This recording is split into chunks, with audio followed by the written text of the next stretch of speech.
Liam, a disappointing defeat over at Haywood Road on Sunday, falling 20 points to 4 to the Swinton Lions, dragging us right back into that relegation battle. When you've done your review on the game, how do you feel it went? Yeah, not good. Obviously disappointed after a good run, three wins in a row. For the opportunity we had to go there and win, and yeah, we were just firing enough off in attack on the day, and obviously gave away two interceptions which could have gone the other way quite easily, and had done the previous few weeks, and obviously gave them a bit of a lead and a sniff and something to defend and cling on to, and I thought they did that really well. And obviously then we got more and more anxious and desperate, and forced it more and more, as you tend to do when you're chasing the game, and obviously then started to make a few more errors off the back of that, which compounded issues. Yeah, you mentioned those two interceptions, the big momentum swings in a game where you are pressing at 0-0, and then obviously later on in the game. Do you think it was a case that once they'd got that momentum and got the backs up, that we were always going to struggle to come back? I don't think we struggled to come back. We didn't struggle to make meters. We didn't struggle to get ourselves in good field position. We just struggled to get to pull off the last pass, and obviously which was highlighted by the fact that a couple of last passes that, you know, the previous couple of weeks have gone to our hand and we've scored have gone into their hand and they've gone the length of the field, and like I said just before that, they then have 12 points to dig in and fight and defend for their lives. You know, it just felt like if we'd have got a try, we'd have got 2 or 3, and we couldn't get that first one, which was very, very frustrating after what had been a good few weeks leading into it. When you look at things like that, where the pass is stuck in previous weeks, it done that game, what can you do as a coach to sort of fix that up and remedy those situations? We need to keep practicing, and we need to make better decisions this week and improve going forward. And you know, it hurts because of the situation we're in, but those games are.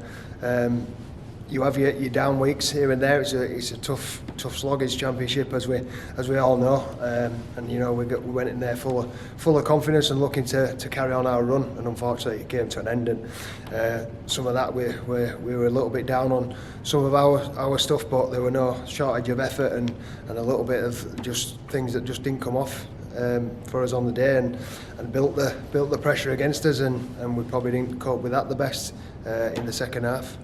We saw Gareth Widdop come in at fullback for James Woodburn Hall. Was that a forced change? Yeah, Woody was poorly all week last week. He didn't get to train in any of the days. He were well, I won't go into the details of what were wrong with him, but you know, he would have been without training all week. He would have been really low on energy and would have struggled to get through 80 minutes of rugby. So you know, he wouldn't have been fit to play, and obviously Gaz was available, but Woody will be back this week, and he's trained all week so far, so we're looking forward to having him back. Any other injuries to report from that game? We saw Ben Crooks lead the field quite late on, Tom Inman with a bit of a limp. Anyone else to report? Yeah, Crooks is going to be out with an hamstring injury. We don't know how severe it's going to be.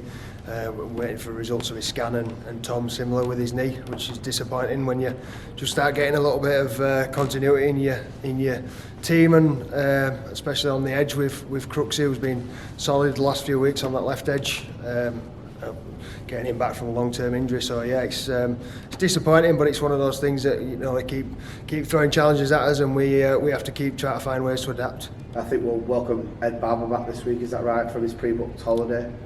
Ed's available this week, yeah. Fantastic. Moving on to this Sunday then, perfect chance to bounce back. What a game to bounce back in against the table toppers, the runaway league leaders, Wakefield Trinity. A win for them would mean that they'd secure the shield. Obviously a win at this stage for the Panthers would be more than welcome. Battling at the bottom, you must be excited at the prospect of what is going to be a real battle at the Shay. Yeah, you know, I think there'll be a decent crowd down there at the weekend. Obviously, they're travelling pretty well, supporters wise and on the field, and it's not a secret, is it? They're top of the league for a reason. They're the best team in the competition. It's a massive challenge for us. One that, you know, I think when we went over there, we didn't really do ourselves justice, even though we did challenge them a fair bit. I thought we could have pushed them a little bit closer than we did. So that'll be the aim this weekend, to fight to the death and give it our best shot. Do you believe in this team's ability to be able to raise the game for a team like this? I believe in this team's ability to do whatever they want to do. There's 10 times and patches when we look on and we look like one of the best teams in competition, but doing that consistently and getting the same blokes out there doing that consistently week in, week out has been the biggest challenge for us this year. You'll have done your homework on Wakefield. Where do their strengths lie? Where are their threats coming from? Yeah, it's size and power, basically. That's the thing that the last few weeks they've sort of won their fixtures in the last 20 minutes when that little bit of extra, I don't want to use the word fitness, but size and strength and the full-time element starts to take effect in the game, and yeah, we need to be physically somewhere near at the weekend, and obviously we've got to get a few bits going our way at the same time to challenge them, but it's something that we're excited about trying. Yeah, you must be relishing the prospect of spoiling the party for at least another week. That'd be great, wouldn't it? So finally then, you mentioned that it could be a bumper crowd down there. They're going to bring a few. The Halifax public will get behind the boys. It should be a fantastic atmosphere for a bank holiday game of rugby. Yeah, of course it should. Yeah, again, any support we get, we appreciate. We all know it hasn't been a plain sailing this year. It's been tough through all different circumstances, and the support means a lot.